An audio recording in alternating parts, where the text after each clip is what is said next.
Aunque parezca que la superficie de la Tierra es muy estática, en realidad se mueve. El aumento y la disminución del calor en el interior de la Tierra provocan corrientes de convección. Estas pueden empujar las placas, lo que hace que se separen algunos centímetros al año. Puede parecer insignificante, pero los efectos son terroríficos. Es lo que provoca los terremotos, produce los volcanes, crea las montañas y tras millones de años mueve continentes enteros. Las placas tectónicas producen todos estos espectaculares acontecimientos y se pueden mover de tres formas diferentes. Se pueden separar, juntar o deslizarse una respecto a otra. Cuando dos placas se separan, se crea un borde llamado límite constructivo. Esto suele suceder bajo el mar. Al separarse las placas, el magma líquido asciende, lo que puede hacer que una cadena de volcanes entre en erupción. Con el tiempo, el magma se enfría y forma nuevas rocas en la superficie.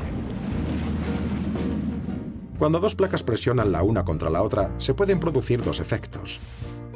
Si las dos placas son masas continentales, ambas superficies se elevan por la presión y forman una montaña. Esto es un límite de colisión.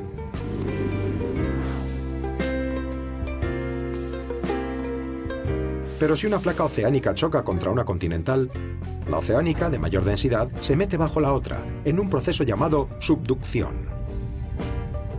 En este caso se trata de un límite destructivo.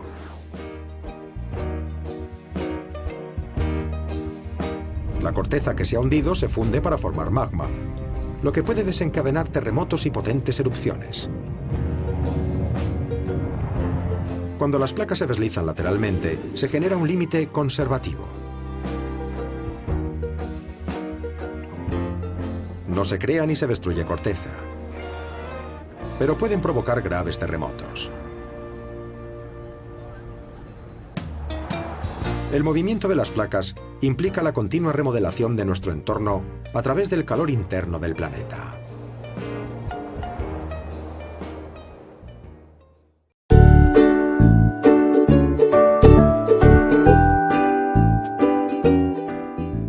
Sabemos que los continentes están en constante movimiento.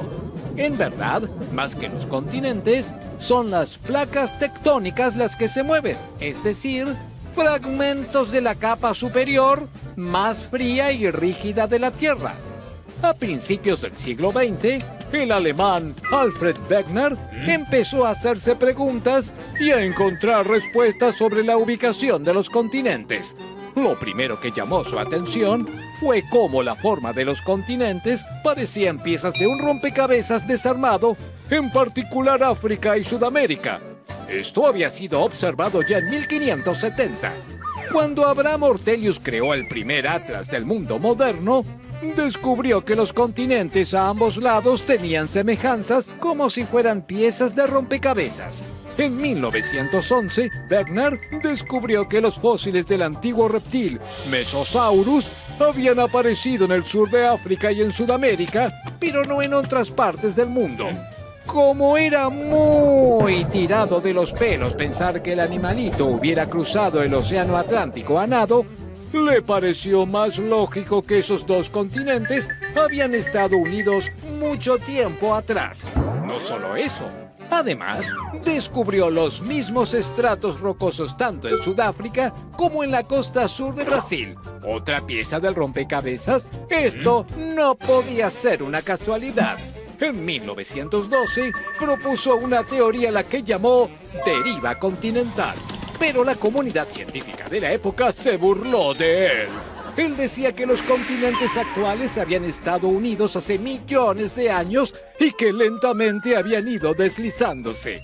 Los otros científicos preferían imaginar la existencia de un larguísimo puente que uniera África con América y que ahora estaba oculto bajo el nivel del mar.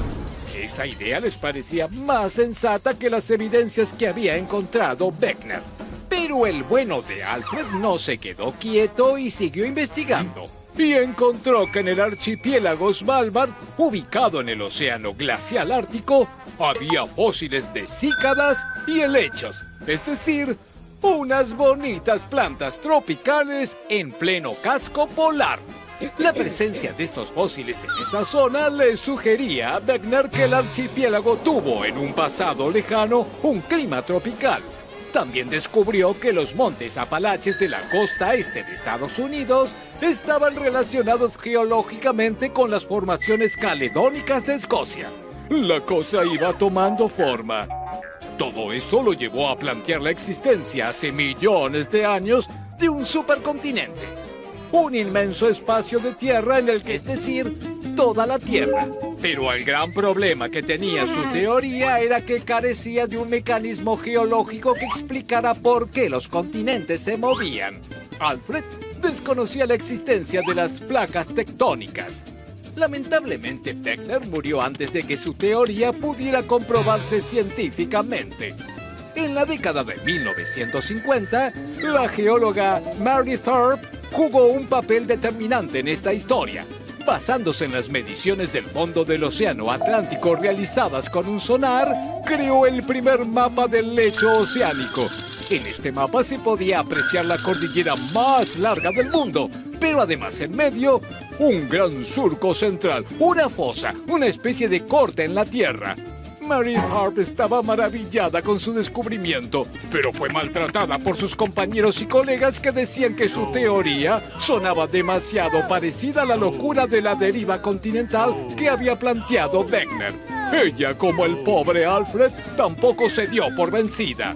Años después, Mary junto con su escéptico colega Bruce Hessen descubrieron que el mapa de epicentros de terremotos en el océano coincidía perfectamente con la fosa. Ese surco era la división entre dos placas tectónicas. Mary Thorpe siempre había tenido razón y también Wegener. Hoy, Alfred Wegener y Mary Thorpe, estén donde estén, se animan a hacerles pito catalán a sus detractores.